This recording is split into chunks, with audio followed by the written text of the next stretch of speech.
Welcome back, my friends. Today I'm gonna give you some tips on drawing people or figure drawing. So here's a couple of my examples.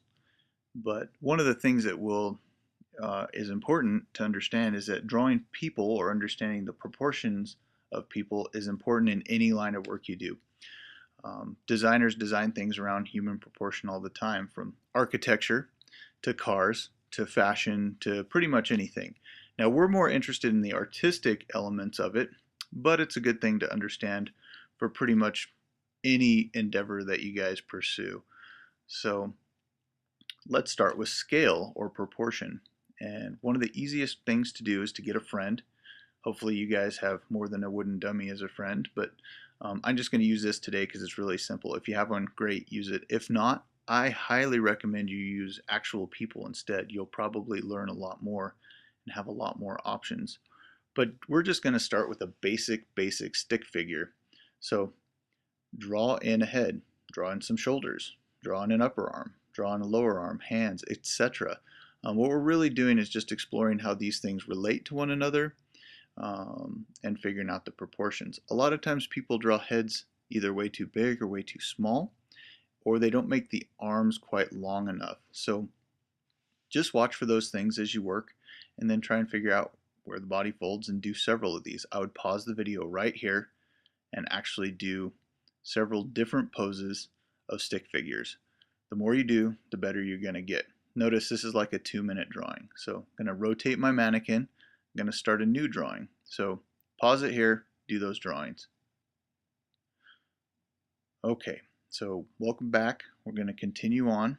Now I want to do a stick man, but I'm going to add in anywhere the body folds, I'm going to put a joint in or an articulation. So shoulders, hips, elbows, wrists, knees, ankles, the waist, the neck.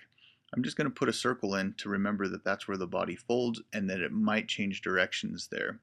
I'll continue paying attention to proportion as I do this and scale, but it really makes me focus on getting those things accurate. So keep in mind that comic book characters are drawn out of proportion. A lot of models and idealized images are drawn out of proportion, where they exaggerate maybe the size of the chest so that your superhero is extra strong, or the size of the shoulders. But we need to figure out the correct proportions before we can start to exaggerate them. The other thing comic book people use is foreshortening.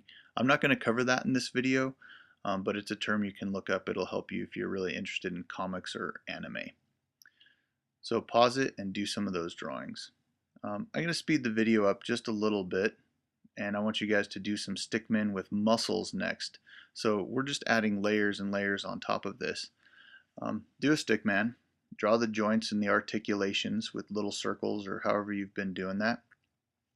And then I want you to go back and make sure that your stick figure is kind of like a muscle man. He's got some depth to him. So give the stick figure some biceps and some triceps and some forearms and a chest and a neck, and keep building up the different sections kind of just in shapes. I wouldn't worry a whole lot about it, and everybody's style starts to come through just a bit.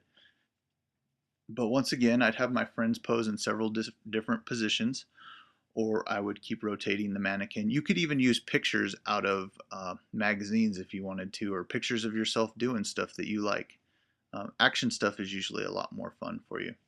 And then the final one, I want you to do a couple of these, it'll help you out, is a tornado drawing. And we're just going to show off the mass of the form. So it's like you got your buddy all wrapped in string, and you're just trying to draw that string so that it goes around the entire figure. And this will show off the volume or the three-dimensional qualities of your figure. So work on those things. Do several of those, just a couple minutes each at the very most. These are warm-up drawings. They get you used to proportion, and they should help you improve your drawing skills. So best of luck. Have some fun drawing people, and maybe you can turn it into a game with your friends. Good luck. Stay tuned for part 2 of figure drawing. We're going to go into some more detail and try some new strategies. All right, take care.